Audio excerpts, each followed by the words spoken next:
চল একটু খেলা দেখি।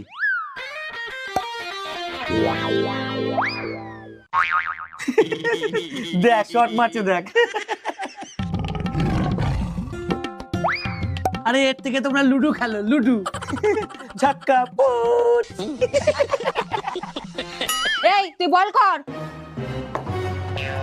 এই চল, এই খেলা দেখার থেকে আমরা টিভিতে গিয়ে কার্টুন দেখি গা, তাও ভালো লাগবে। হ্যাঁ তাই চল। এই দিদি আর একবার বল কর তো। এই দাঁড়া দাঁড়া, এটা দেখে যা। এই চল চল, মেয়েদের খেলা দেখে সময় নষ্ট করে লাভ নেই। এই যে চা।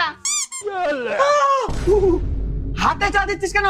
কাপ কই? তুই কি পাগল হয়ে গেছিস নাকি? চা কেউ হাতে দেয়? আজ থেকে তোমাদেরকে চা হাতেই খেতে হবে। কেন? কারণ কাপ এখন মেয়েদের।